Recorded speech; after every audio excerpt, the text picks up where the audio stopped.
అందరికీ నమస్తే.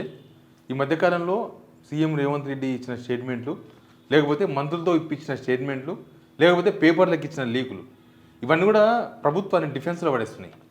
పార్టీలో కొత్త ఉడుకుతారు ఒక్కొక్కరు.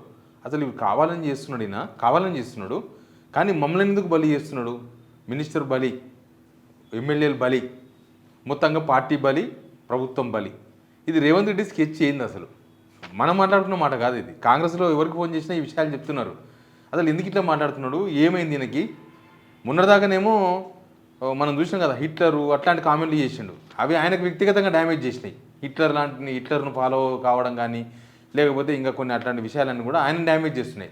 కానీ ఈ మధ్య చేస్తున్న విషయాలన్నీ కూడా మినిస్టర్స్ను, ఎమ్మెల్యేస్ను అందరినీ డ్యామేజ్ చేస్తున్నాయి. పార్టీని, ప్రభుత్వాన్ని కూడా డ్యామేజ్ చేస్తున్నాయి.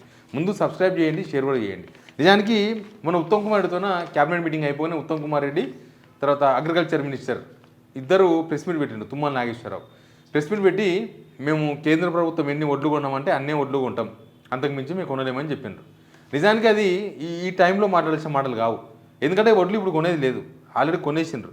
నెక్స్ట్ సీజన్ మళ్ళీ అక్టోబర్, నవంబర్లో కొనేది ఉంటుంది. అప్పటి వరకు సిచ్యువేషన్ ఎట్లుంటుందో, రాముడు ఎవరో భీముడు ఎవరో తెలియదు. అప్పుడు సెంట్రల్ గవర్నమెంట్ ఎక్కువ టార్గెట్ ఇస్తుందా, సెంట్రల్ గవర్నమెంట్ వాళ్ళే ఎక్కువ కొనాలనుకుంటారా, లేకపోతే మీరు ఎన్ని ఇచ్చినా మేము కొంటామంటారా?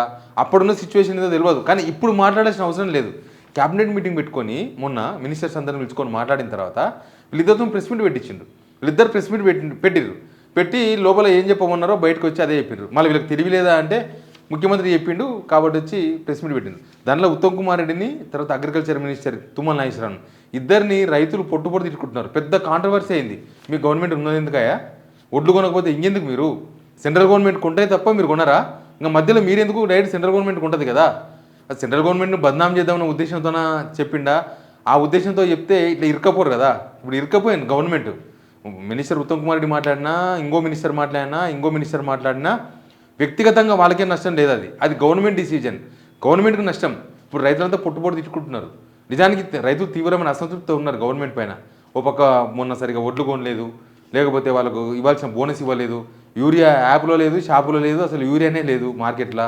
అసలు ఇప్పుడు కరువు వస్తుంది, కరువుతో సగం తిట్టుకుంటున్నారు. ఈ కరువు వచ్చింది, ప్రభుత్వానికి ఆల్టర్నేటివ్ ప్లాన్ ఏముంది? అసలు ప్లానే లేదు. నీళ్ళు లేకపోతే నీళ్ళు ఎక్కడి నుంచి తీసుకొస్తారో ప్లాన్ ఉండాలి కదా గవర్నమెంట్కి. ఆ ప్లానే లేదు గవర్నమెంట్ దగ్గర. మరి చెరువులు ఖాళీగా అయిపోతున్నాయి, మొత్తం రిజర్వాయర్స్ మొత్తం ఖాళీ అయిపోతున్నాయి. సాగునీళ్ళు, తాగునీళ్ళు కూడా చాలా ఇబ్బంది. ఇప్పుడే ఇట్లాంటి సిచ్యువేషన్ ఉంటే మనం చూస్తున్నాం కదా ఎట్లుందో, మొత్తం ఎండాకాలం కన్నా దారుణంగా ఉంది. ఇప్పుడు ఇట్లాంటి పరిస్థితుల్లో రైతులంతా తీవ్రమైన అసంతృప్తి, గవర్నమెంట్ పైన అసహనం వ్యక్తం చేస్తున్నారు. అందులో ఇచ్చిన స్టేట్మెంటు ఈ టైమ్లీ కూడా కాదు. ఇప్పుడు టైం కూడా కాదు. టైం కానీ కావాలని ఇప్పించిన స్టేట్మెంట్ ఇది. ప్రభుత్వం బదనాం కావాలని రేవంత్ రెడ్డి ఎందుకు కోరుకుంటున్నాడో, లేకపోతే వీళ్ళని బలి చేయాలని, ఏ మినిస్టర్లను బలి చేయాలని చెప్పేసి చేస్తున్న ప్రయత్నమా ఏమో తెలియదు. కానీ అది అట్లా జరిగిపోయింది. ఇంకా మొన్న ఒక స్టేట్మెంట్ ఇచ్చింది రేవంత్ రెడ్డి. అది కూడా అన్సీజన్ స్టేట్మెంట్. ప్రభుత్వ స్కూళ్ళను మేము 4,000కు తగ్గిస్తాం, గవర్నమెంట్ స్కూల్స్ 4,000 తగ్గిస్తామంటే సమాజం రెస్పాండ్ అయింది. గవర్నమెంట్ స్కూల్కి పోయే విద్యార్థులు, వాళ్ళ తల్లిదండ్రులు మాత్రమే కాదు, మేధావులు కూడా రౌండ్ టేబుల్ సమావేశాలు పెట్టుకొని గవర్నమెంట్ ఇట్లా కనుక చేస్తే మేము చూస్తూ ఊరుకోము, కాంగ్రెస్కు సపోర్ట్ చేస్తున్న మేధావులు కూడా దాన్ని జీర్ణించుకోలేకపోతున్నారు. అరే 4,000 గవర్నమెంట్ స్కూల్స్ 4,000 తగ్గించడం ఏంది? పిల్లలు ఉన్న స్కూళ్ళలో పిల్లల్ని ఎట్లా పెంచాలి, పిల్లల్ని ఎట్లా రప్పించాలి, స్టాండర్డ్స్ ఎట్లా పెంచాలి, ఇంగ్లీష్ మీడియం స్టాండర్డ్స్ ఎట్లా పెంచాలి, లేకపోతే ప్రైవేట్ స్కూల్స్ ఎట్లా కట్టడి చేయాలి, ప్రైవేట్ స్కూల్స్కి పోకుండా పిల్లలు గవర్నమెంట్ స్కూల్స్కి వచ్చేటట్లు ఎట్లా అట్రాక్ట్ చేయాలి, అట్లా ఆలోచించాలి. కానీ 4,000 కుదిస్తాం, ఇది అసలు ఎవరు జీర్ణించుకోలేరు. ఇప్పుడు ఎవరో మేధావులు దీన్ని క్వశ్చన్ చేస్తున్నారంటే అసలు ఆ స్కూల్లోకి పోయే పిల్లల పరిస్థితి ఏంది, వాళ్ళ తల్లిదండ్రుల పరిస్థితి ఏంది? అరే మా స్కూల్ మూసేస్తారంట, మీ స్కూల్ మూసేస్తారంట, మా స్కూల్లో 30 మంది ఉన్నారు, మూసేస్తే మనం ఏ ఊరికి పోయి చదువుకోవాలి? ఇవన్నీ గ్రామాలలో, విలేజ్లో సామాన్యులు గవర్నమెంట్ స్కూల్కి పోయే వాళ్ళు, ఆ కుటుంబంలో కూడా ఒక పెద్ద చర్చకు దారితీసింది. ప్రభుత్వం మీద, కాంగ్రెస్ మీద తీవ్రమైన వ్యతిరేకత ఉన్నారు వాళ్ళందరూ. దీనికోసం ఆయన కోటేసింది, ఉన్న గవర్నమెంట్ స్కూళ్ళని డెవలప్ చేసేది పోయి, గవర్నమెంట్ స్కూల్లో టీచర్లను పెట్టాల్సింది పోయి, గవర్నమెంట్ స్కూల్లో ఇంకా మంచి చదువు చెప్పించాల్సింది పోయి, స్కూల్ మూసేస్తున్న స్టేట్మెంట్ ఇవ్వడం ఏంది? ఎవరో స్టేట్మెంట్ ఇవ్వలేదు, ముఖ్యమంత్రి డైరెక్ట్గా స్టేట్మెంట్ ఇచ్చాడు 4,000 కుదించబోతున్నాం స్కూల్స్ అని. తర్వాత ఇంకా నిన్న ఇంకొక స్టేట్మెంట్ కూడా ఉంది వాళ్ళది. ఈ మధ్య ఇస్తున్న లీకులు, ఎమ్మెల్యేలు నా దగ్గరకు వస్తున్నది 80% ఎమ్మెల్యేలు అందరూ కూడా రికమెండేషన్స్ కోసమే వస్తున్నారు. అవి కూడా భూమి గొడవలు పట్టుకొని వస్తున్నారు నా దగ్గరికి. ఇది రకరకాల పేపర్లలో ప్లాంటెడ్గా రాపించిన వార్త ఇది. ఎమ్మెల్యేల మీద ఆల్రెడీ ప్రతిపక్షం అధికార పార్టీ ఎమ్మెల్యేల మీద ప్రతిపక్షము తర్వాత ఒక మీడియా కొంత మీడియా లొంగిపోయిన మీడియా ప్రభుత్వానికి లొంగిపోయిన మీడియా లోకల్గా ఉన్న పొలిటీషియన్స్ లోకల్గా ఉన్న అదర్ పార్టీ కార్యకర్తలు ప్రజలు అందరూ దృష్టి ఉంటుంది అసలు ఎమ్మెల్యేలు ఏం చేస్తున్నారు ఎమ్మెల్యేలను ఎక్కడ బదనాం చేయొచ్చు లేకపోతే ఎమ్మెల్యేలు ఎక్కడ దొరుకుతారు ఇట్లా చూసే వాళ్ళు చాలామంది ఉంటారు అట్లాంటి వాళ్ళకి అస్త్రం ఇచ్చేసింది రేవంత్ రెడ్డి పేపర్లో వార్తలు ఆపించండి ఇంగ్లీష్ పేపర్లో తెలుగు పేపర్లలో నా దగ్గరకు వచ్చేది మొత్తం రికమెండేషన్ కోసం వస్తున్నారు పైసల కోసమే వస్తున్నారు అందుకే నేను కలుస్తలేను నిజానికి రేవంత్ రెడ్డి ఎమ్మెల్యేలను ఎక్కడ కలుస్తలేడు ఎవరైనా కొంతమంది పోతున్నారేమో ఇప్పుడు ఎమ్మెల్యేలు ఏమనుకుంటున్నారంటే అరే ఇదేంది నాకు అర్థం కాలేదు ఎవరు కలిసినరో వాళ్ళ పేరు చెప్పినా బాగుంటుంది కొంతమందే కలిసి ఉండొచ్చు అట్లాంటి ప్రయత్నం కూడా చేసి ఉండొచ్చు చేయనోలేం కాదు ఇంకా కొంతమంది అయితే పేపర్లో డైరెక్ట్గా ఇండైరెక్ట్గా రాస్తున్నారు జడ్చర్ల ఎమ్మెల్యే పేరు రాస్తున్నారు ఊకే మీడియాకి వచ్చి మాట్లాడుతున్న సొంత జిల్లా ఎమ్మెల్యే అంటే నాకు తెలిసి జడ్చర్ల ఎమ్మెల్యే అనిరుద్ రెడ్డి మరి ఆయన ఏం భూములు పట్టుకొచ్చిండో ఏం భూములు సెటిల్మెంట్ పట్టుకొచ్చిండో వాళ్ళు పట్టుకొస్తే ఆయననో లేకపోతే ఇంకోరో ఇద్దరు ముగ్గురు పట్టుకొచ్చిండ్రేమో పైసలు సంపాదించుకుందామనో లేకపోతే అసలు దేనికి ఎక్కడ పైసలు సంపాదించే అవకాశం దొరకలేదు ఇట్లా 4 పైసలు సంపాదించుకుందాం మినిస్టర్లే పైసలు సంపాదిస్తున్నారు ముఖ్యమంత్రి పైసలు సంపాదిస్తున్నాడు మేము ఎన్ని రోజులు ఇట్లా ఉండాలని చెప్పేసి ఎవరికైనా ఉండొచ్చు అంతకుముందు అనిరుద్ రెడ్డి చాలా ఓపెన్గా కూడా మాట్లాడిండు 30% కమిషన్ తీసుకుంటున్నాడు మేము ఏదైనా పని తీసుకొస్తే మా దగ్గర కూడా కమిషన్ తీసుకుంటున్నారు ఇవే బిల్స్ తీసుకొస్తే ఆర్థిక శాఖ మంత్రి బిల్స్ తీసుకుంటున్నాడని రెవెన్యూ అంటే భూములకు సంబంధించిన గొడవలు తీసుకొస్తే పొంగులేటి శ్రీనివాసరెడ్డి దాన్ని కూడా కమిషన్ అడుగుతున్నాడని ఇట్లాంటి ఓపెన్గా మాట్లాడండి ఆయన మాట్లాడండి ఓపెన్గా కానీ మిగతా ఎమ్మెల్యేలు అందరూ పరిచయం అవుతున్నారు ఇప్పుడు ఎవరైనా ముఖ్యమంత్రిని కలవాలంటే కూడా టెన్షనే అరే ముఖ్యమంత్రిని కలిసినట్టు ఫలానా ఎమ్మెల్యే అంటే ఇంకా ఖచ్చితంగా ఏదో భూమి కూడా తీసుకొచ్చిట్టాడు ఇంకేదో సెటిల్మెంట్ కోసం వచ్చింటాడు అనేటట్లు వాతావరణం క్రియేట్ చేసిండ్రు అసలు ఆఫీసర్లు ఎవరైనా మాట వింటారా ఇప్పుడు వీళ్ళది ఏ ఎంఆర్ఓనో ఆర్డీఓనో ఏదైనా చిన్న పని ఉంటే ఏదైనా ఎవరికైనా జనాలకు అవసరమైన పని ఉంటే బాబు కొద్దిగా చూడండి కొద్దిగా పలానా భూమి ఏదో రిజెక్ట్లో పడ్డదంట లేకపోతే 22A ఉంది కదా బ్లాక్ లిస్ట్లో దాన్ని పెట్టిండ్రంట ఏమైనా చూడండి అంటే కూడా ఎంఆర్ఓ ఏమనుకుంటాడు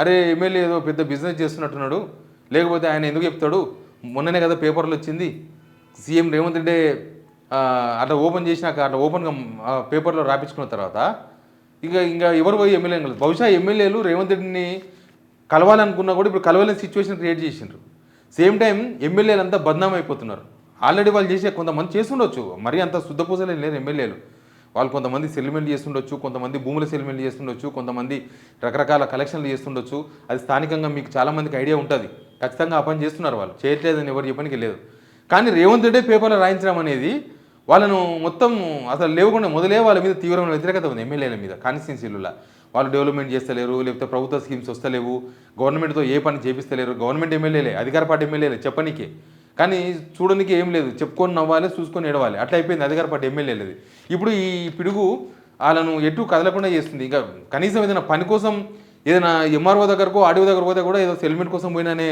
సిచ్యువేషన్ క్రియేట్ అయింది కాబట్టి వాళ్ళు అసలు దేనికోసం మాట్లాడుతున్నారు ఇదంతా దేనికోసం దీనివల్ల గవర్నమెంట్కు లాభం లేదు కాంగ్రెస్ పార్టీకి లాభం లేదు ఈ 3-4 రకం నేను చెప్పిన ఎపిసోడ్స్ వల్ల సందర్భం లేని మాటలు సందర్భం లేని స్టేట్మెంట్లు ఇప్పించడం మినిస్టర్లతోన లేకపోతే ఇట్లాంటి వార్తలు రాయించడంతోన ఎవరికి లాభం లేదు అయితే గీతే ప్రతిపక్షానికి లాభం అవుతుంది తప్ప వీళ్ళ పార్టీకి వీళ్ళ పక్షానికి అయితే 100% మైనసే కానీ ఏంటి అసలు రేవంత్ రెడ్డి స్కెచ్ ఏంది వీళ్ళందరినీ బదనాం చేసి ఆయన మంచోడు అని చెప్పుకునే ప్రయత్నమా లేకపోతే వీళ్ళందరూ సెటిల్మెంట్ చేస్తున్నారు నేను వాళ్ళని దగ్గర రాణిస్తలేను అని ఎందుకు కలుస్తలేవు ఎమ్మెల్యేలను అంటే సరి చెప్పుకునే ప్రయత్నమా లేదా అందరినీ ఇరికించి పడేసి మనం గడ్డ మీద కూర్చుందాం మినిస్టర్లను కూడా ఇరికించి పడేసి చాలామంది మినిస్టర్ ఛాన్స్ ఇప్పుడు బట్టి విక్రమార్క బంధం అయిపోయింది ఆల్రెడీ ఆయన క్యాబినెట్ కూడా ఉండడో తెలుస్తలేదు క్యాబినెట్లో ఇంకా చాలామంది పొంగులేటి శ్రీనివాసరెడ్డి వ్యవహారం కూడా తేలిపోయింది కదా ఏకంగా ఈడీ రైట్స్ జరిగిపోయినాయి రకరకాల వార్తలు బయటకు వచ్చినాయి ఇవన్నీ కూడా తెలిసిపోయినాయి కదా ప్లస్ ఇప్పుడు ఉత్తమ్ కుమార్ రెడ్డి అగ్రికల్చర్ మినిస్టర్ ఇట్లా ఎవరైతే పార్టీలో